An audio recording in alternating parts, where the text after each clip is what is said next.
I would then think what the Green Party is all about is making things so much more transparent, and that's just a step in the right direction. There's no democracy if you don't know what's going on. You don't know who's being funded. And I certainly wouldn't vote for someone I thought was being funded by a fossil fuel company.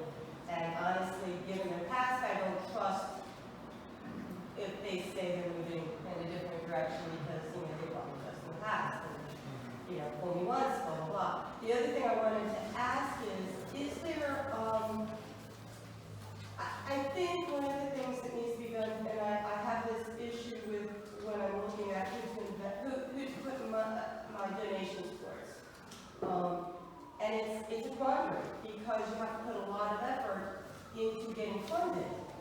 But in my mind, I don't want to donate unless I see the action. And of course, it's hard to get the action without the funding, but some sort of small actions, getting Green Party sponsored bills. Like a Green Party is behind something, get someone on the city council to put it up there and get it passed. That's an action that I think other people would rush to. Yeah. And I think there's so many different groups out there, as was said, all trying to do different things. And when you look at their mission statement, you go, oh, that's a great mission statement.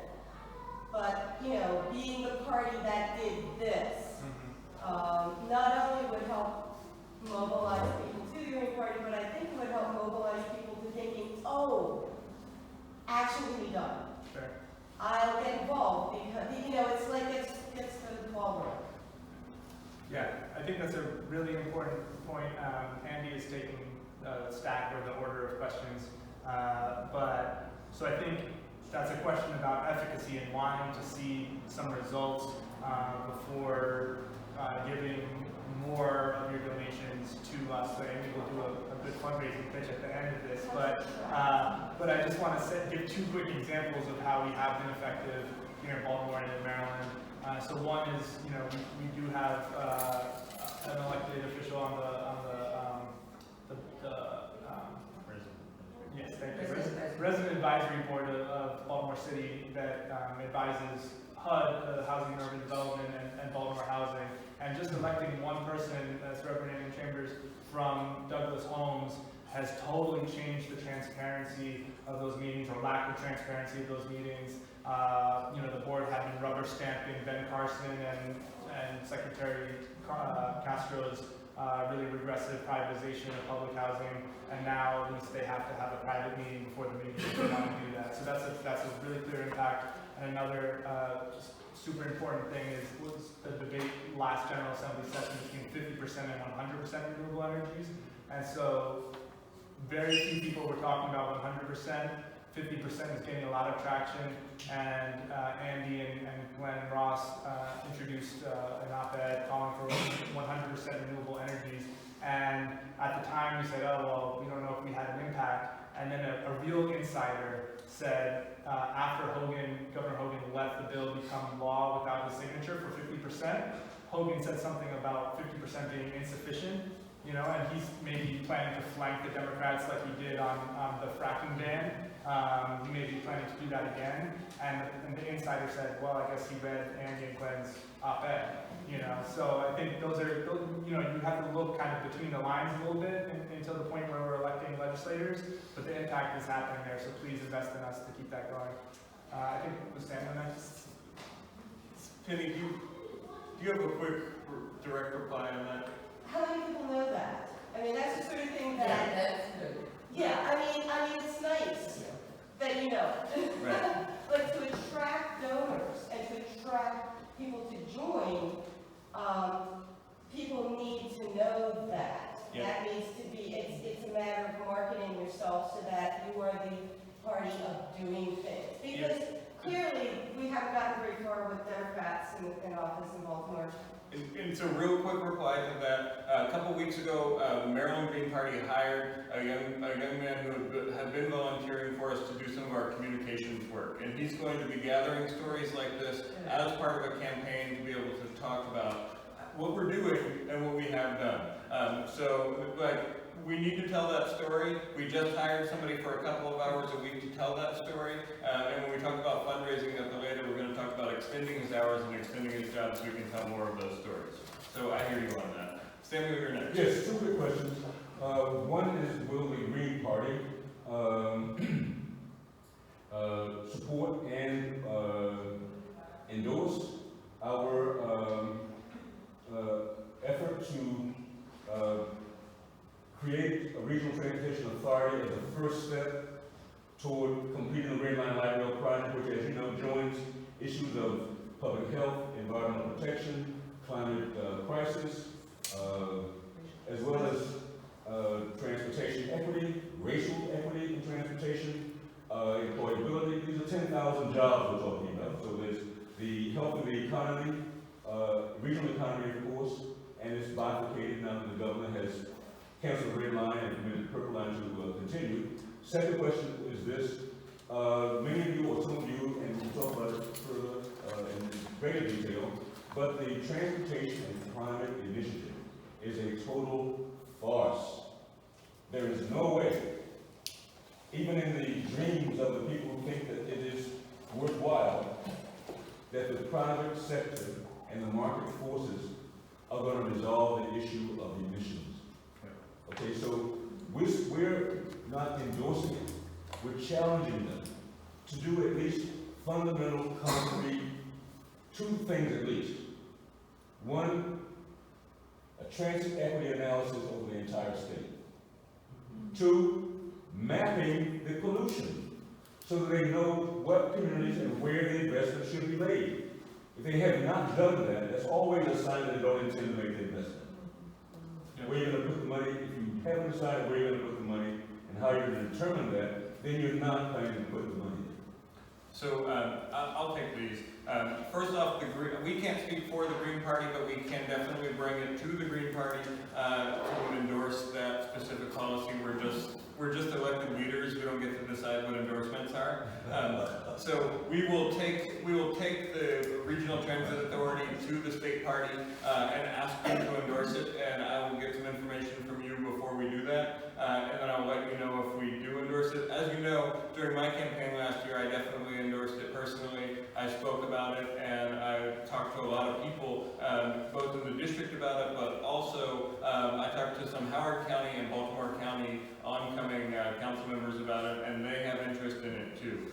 So I'm excited about that, and I want to make sure that there is effort behind that we live up to our grassroots democracy within our own party, and that we send that out to folks to make sure that they support it, or to see if they support it, but I will advocate that they do. Yeah, and as co-chair of Baltimore City Green Party, I can commit to putting it on the agenda for our November membership meeting, and if you'd like to present it and we can vote on it at that time, with our membership, I think that would be great. If you're able to attend. Just, Andrew, I'd like to do so, yeah. but we're at a crisis, a historical breaking point. We have a chance. There are chances available to us quite often in the past couple of years. But now is the time to leave an 18th century model for government. We can do it. Yeah. We have no choice now. And I totally agree, and I would love to have the Green Party, while I'm a co-chair, endorse this initiative and to join with the Transit Equity Coalition to push this forward, and I will bring it to the state party for our next meeting on Wednesday. I'd say it's hard to foresee a scenario. I mean, how many people are Greens in the room? So keep your hand up if you support what Samuel said. Right? So it's hard to see a scenario in which that doesn't get unanimous or near unanimous support. But we just need to go through the proper process to make it more powerful than just me and Andy saying, yeah, we like it. Over here and then over here. Okay, so my name is Nola. I'm not technically a Green right now, but I will be later. But basically, this idea of making coalitions is so important. I belong to Communities United. They have several monthly meetings, but one of them is the first Saturday of every month at 11 a.m. at St. Vincent's Church downtown. It's called Meet Me in the Middle. And basically, they get members from various other organizations to come in, and they do things like like, yesterday, they had a budget presentation by Baltimore Budget, BBRM or something, Baltimore Budget Reconciliation something. And so, you know, some of the members put pressures on the Baltimore City representatives about, you know, by the time the public gets to see the budget in March and comment on it, it's almost set in stone. It's pretty late and so she asked, you know, when could we see it? That's earlier, that gives us a chance to work out our positions. And apparently, you have to get a council member to request it for you. All right? So it's issues of transparency, but these people are working on the same things we are working on. They're working on social justice. They're working on lowering the amount of money for police and increasing the amount of money for communities. They're working on housing, all of that. And so, you know, I look at them and say, there are so many grassroots organizations. That's one of them. Strong City Baltimore is another. There are Black Girls Vote. There are all these organizations that we should be approaching and saying, you know, we have things in common. Let's work together on some of these. Yeah, I think that's a really great point, and I think there's always been a tension, and maybe always will be a tension between 501c3 nonprofits and political parties. We see the way in which the Democrat and Republican parties are very integrated with them, but there are some rules around that. And I think really in the last couple of years, people have begun reaching out to us and inviting us in a new way to build with them, and I think that's a sign of momentum. That doesn't mean that we can't be more proactive about it and show up as Greens and as leaders. I think Greens do a great job of organizing, and not always as organizing as visible Greens. You know, so you're going and you're green at heart, and you know, I think we can do a better job of visualizing the organizing that our members are doing as we show up around the city and around the state. That's part of it.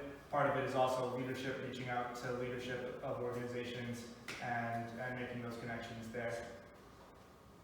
Over here. Yeah, I guess I'm just gonna piggyback on what she said and what the lady back here said, because like it feels right now like all these different things are working in silos instead of leveraging the strength of numbers within each other. Because there are plenty of organizations out there right now that are trying to get the big money out of politics. He mentioned one called Mom, and then there's one, Represent Maryland, that is trying to not only get the big money out of politics and make it fair for everybody who wants to run, but they also are looking into either open primaries or ranked choice voting. So leveraging those different organizations instead of everybody working in silos on the same issues is probably a really great route to go, because we signed a petition to get y'all on the ballot, but maybe we should be also signing a petition for ranked choice voting or open primaries. Thank you. I think that's a really, really important point, and what I would say to that is the siloization is not accidental. The siloization is by design, and that folks with power like to keep those organizers and those organizations separate. And it's also by design.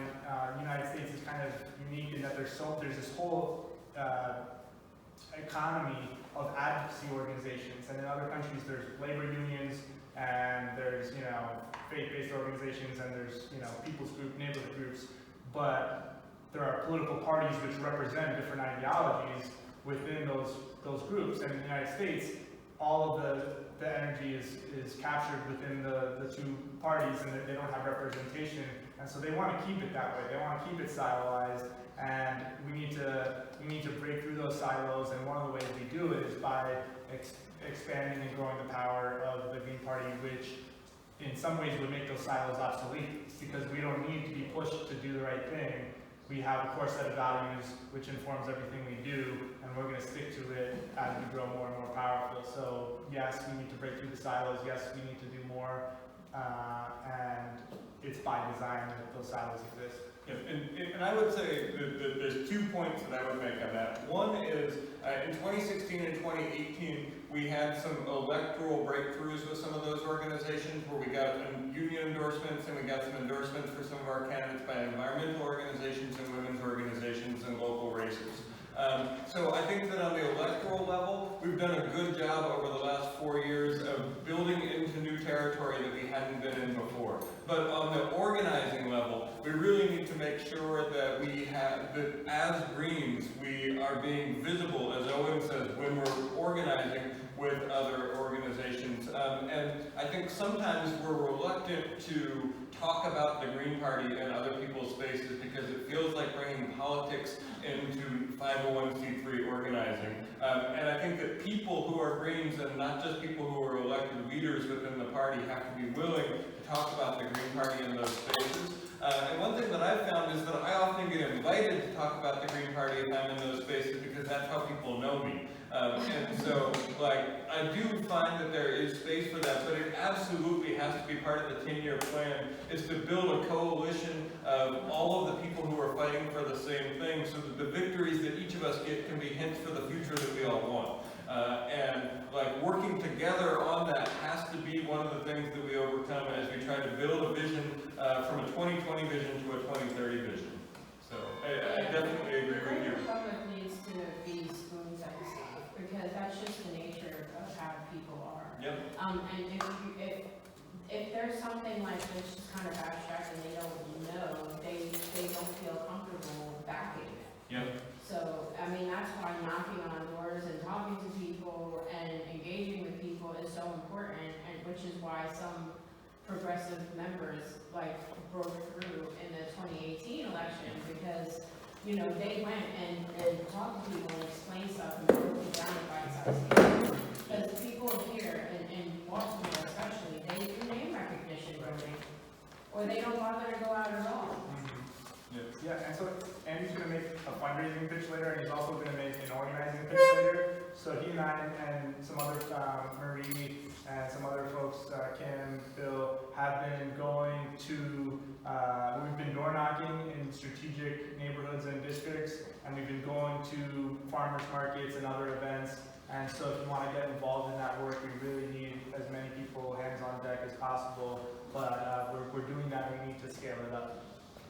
Yes, if you didn't sign that sheet with your contact information, just let us know if you want to volunteer to show me some help. I have more of a comment than a question. A big theme is how to get our message out to the public, right? How to get people to say, yeah, I am interested in the Green Party, I want to get involved, or I might vote for them. And I think that this might be an unpopular opinion, but we live in a capitalist society and we have to participate in their market. So I think that the marketing we all are talking about, we're not being at farmers markets with the flyers, fine, but not actually effective for the masses. And really strong marketing is so important because the kind of language you're using here is not actually language that most people want to listen to ever. They don't want to sit down and look at YouTube and listen to this at all, right? Just being very honest. We're all smart, we want to be here when we hear this, but the masses don't. And so what kind of meme are we going to make? What kind of YouTube video is going to go viral? I hate that stuff personally, but in some ways the things we have to, I think, the things we have to think about doing in terms of getting messages out is antithesis to what we actually like, because most people like things that I hate. So, and the kinds of people in this room might feel similarly, right? But there are some memes I enjoy, and those are super effective. So I think that the Green Party should start thinking in a more popular culture way that actually participates in the actual capitalist society that we live in, and not this separate dream world that we're never good, we're not going to end capitalism in the time that we're talking about now. There's always a successful event when your wife calls you out for being boring. So part of the vision of 2030 is that it's not the two of us sitting up here in 10 years, right? So I think that's very true, that to the extent that people with some major exceptions on the neighborhood level, but especially in the digital world, the extent to which people know the Green Party in Maryland, they know the two of us, and that needs to change, and that will change, but we're here now. Richard, and then I would like to disagree with the previous speaker. Capitalism, and we can prove it, is destroying the planet. And I think most people are open to that concept. I think the Green New Deal, our Green New Deal, has to be based on the premise that capitalism as a system is destroying the planet, it's destroying the future of generations to come. And the word socialism is a lot more popular now, thanks to Bernie and others, than it used to be.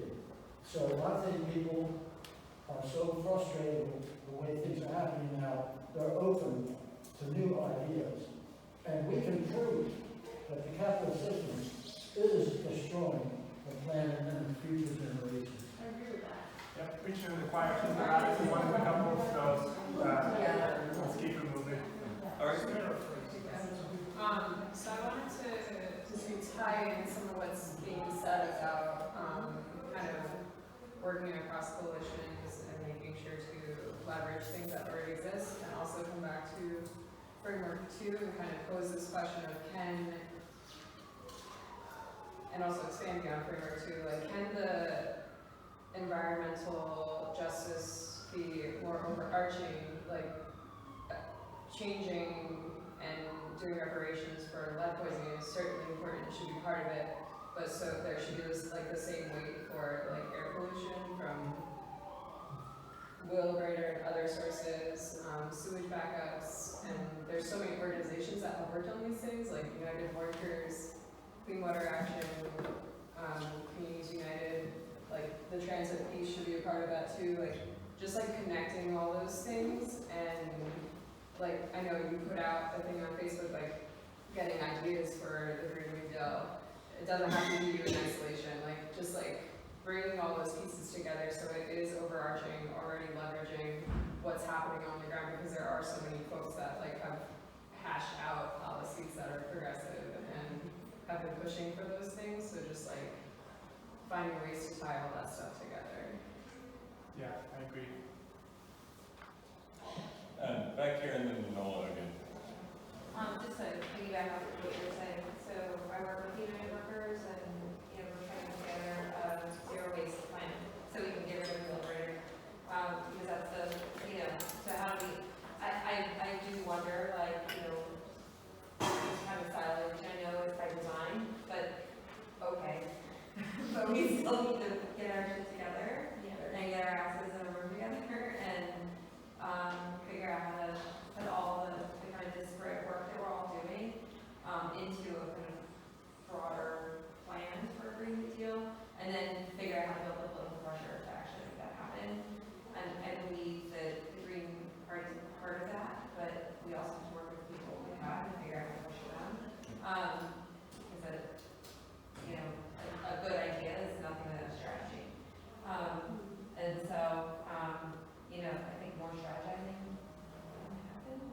We do it. So I totally agree with that, and I think one of the things that has to happen is that the Green Party and a larger audience of folks have to understand what role the Green Party can play in helping to promote those struggles. Like, we are not going to take office and implement all of this next year, right? And that's okay. We need to understand what role we do play in pushing the conversations where we think we need it to be, so that people and planet are put before profit and power. And like how we play in that role. One of the important conversations that we can have in a group like this, and one of the strategy sessions, is what role can our electoral campaigns play? That's our lane. Your lane is different, your lane is different, your lane is different. We are an electoral party, and primarily we run campaigns, right? So we need to have community strategy sessions about how our campaigns can help lift community voices and can help lift community movements so that we can achieve the goals that we want to achieve.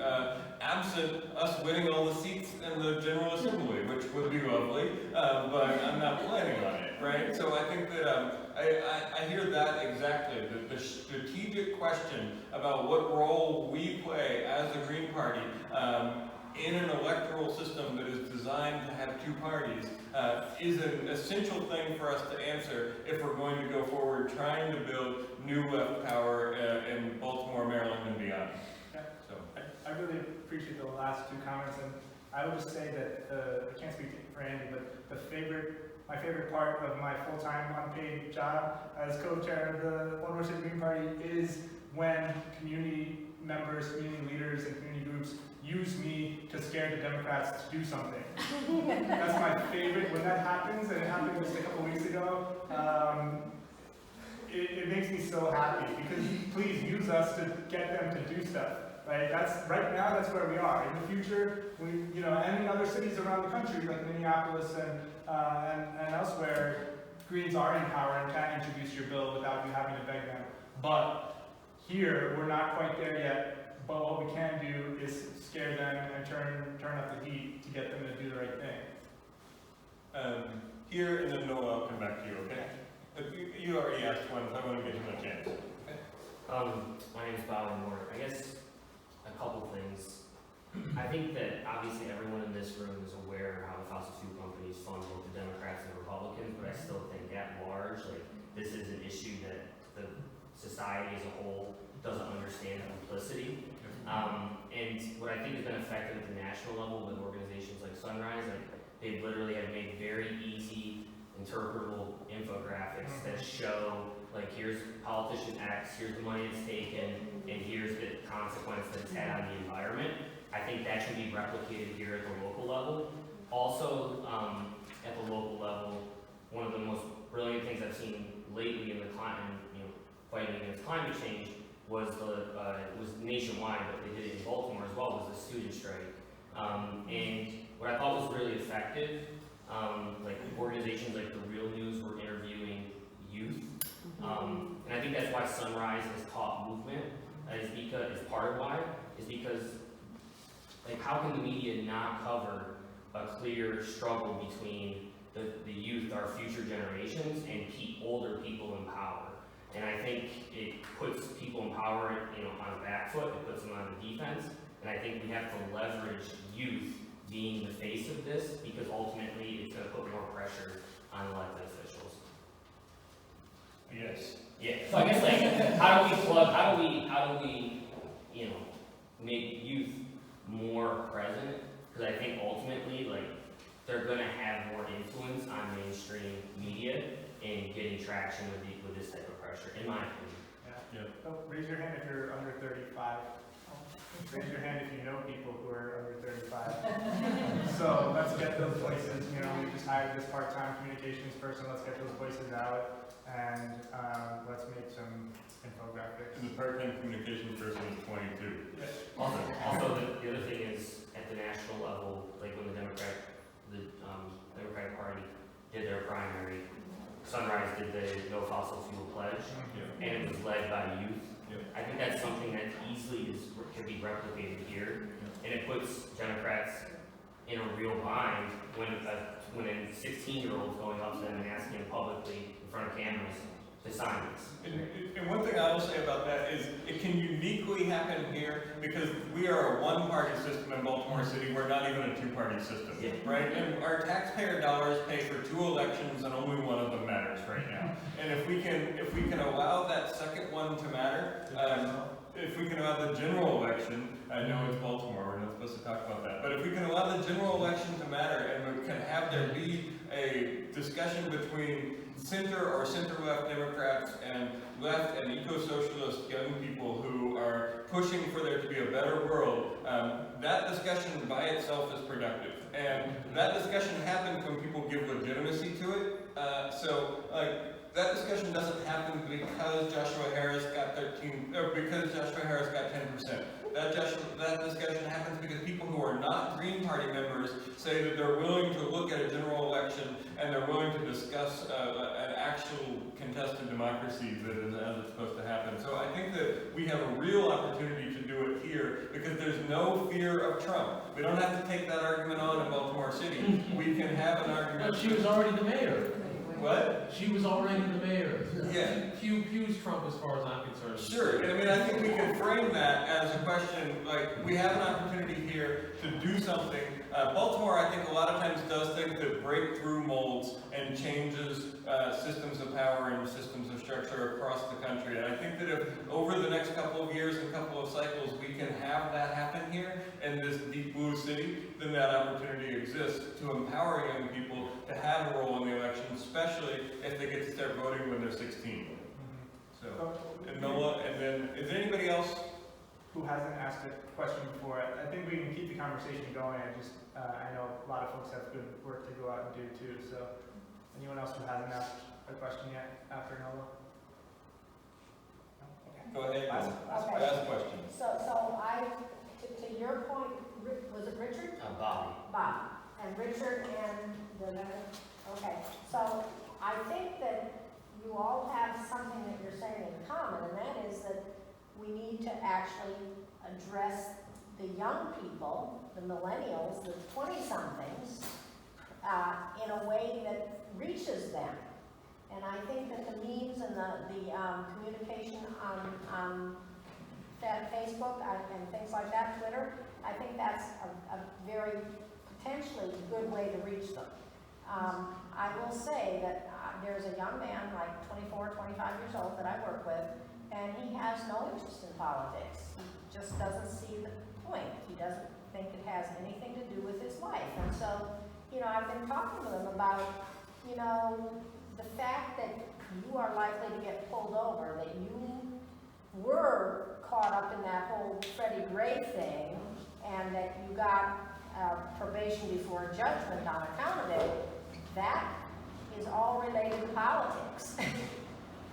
And we need to change the system that allows that to happen. So he's starting to show a little bit of interest, but not as much as I'd like to see. But it's that sort of thing that we have to underscore for our young people. Well, I think that's, Kind of, yeah. okay, so I would say we're going to do one last question, and then to the point about social media, I think it would be really powerful to get a picture. We have some beautiful backdrops in this room, to get a picture all together that we can use to show. I mean, some folks had to leave early, but there were about 40 plus people here today, and for folks to come out on a Sunday and give that kind of time for an issue, a lot of information was delivered, and a lot of information came this way as well. So let's do one last question, and then if you wouldn't mind coming up for a photo, that would be great.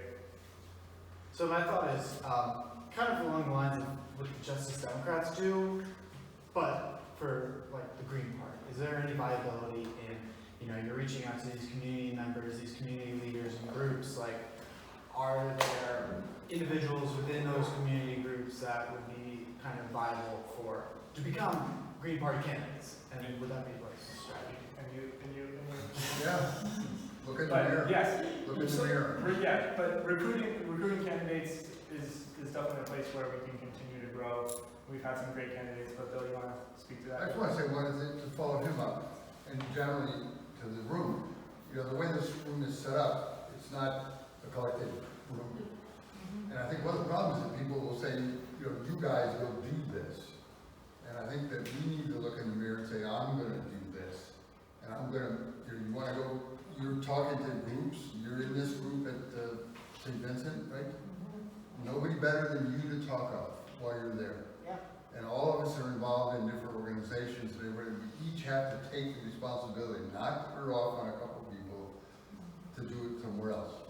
And the next step is obviously to think about running as a candidate in Baltimore City. We have a huge opportunity next year. Huge opportunity. What a young man. Yeah.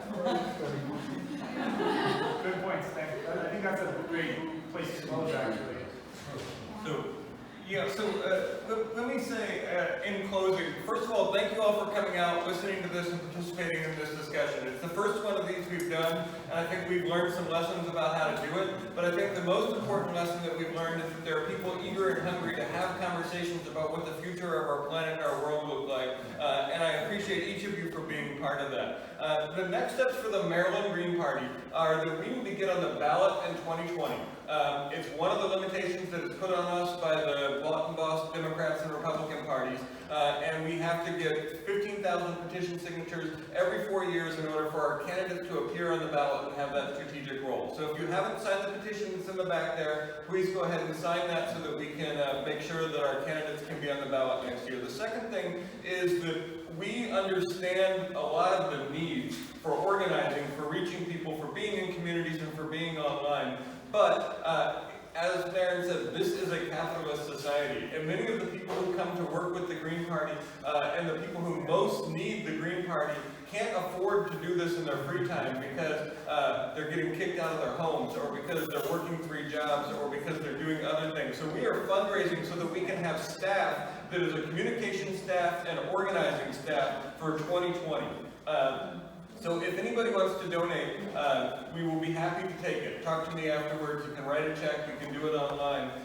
It's not just for us to get rich. We don't get rich at all. It is for us to put people to work doing many of the things that people talk about in this room today. Online organizing, online marketing, and getting out in communities and talking to people directly. So we compete without the benefit of corporations giving our party any money. And in the past, we've limited our imagination because of where our funding stream comes from. So we are now trying to expand that imagination after much feedback that we've gotten from people about things that we need, about things that we need to do.